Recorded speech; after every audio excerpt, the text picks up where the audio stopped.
In today's video, we're taking a look at how to find the size of your windshield wiper easy and simple.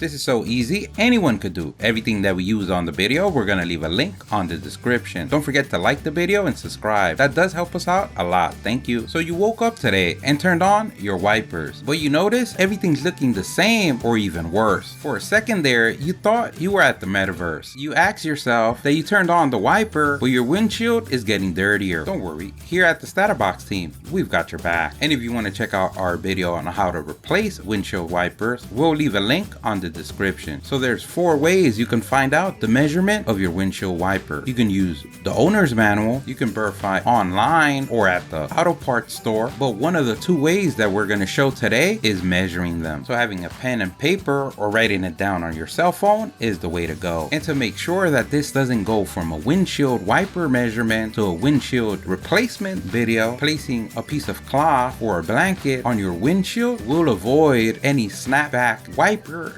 disaster, and also making sure that you use your beautiful strong hands to grab the wiper and for no reason in the world letting it snap back to the windshield. And when measuring your windshield wiper, what we want to measure is the rubber part of the wiper. So you want to make sure that you get the entire measurement from one end to the other. In this case, the passenger side wiper is 17 inches. We get around 16.9, which you round off to the nearest number. And the second way, and to get a better accurate result, we remove the wiper, place it on a flat surface and measure it from end to end, because like this will stretch out the wiper and you can get the most accurate measurement. And as you can see, we get 28 inches. And now you've done it, grasshopper. You become a wiper measuring master. You can join the people that are always measuring in the streets and tell them you're a boss. And you know that's a joke, wink wink. Don't forget, if you like the video, please give us a thumbs up, that really helps. If you have any questions, place them in the comment section below. Either someone on the StatUpBox team or someone on the YouTube community can help you out with an answer. Don't forget to subscribe, follow us on social media. Thank you for watching, and here's a link to our latest video.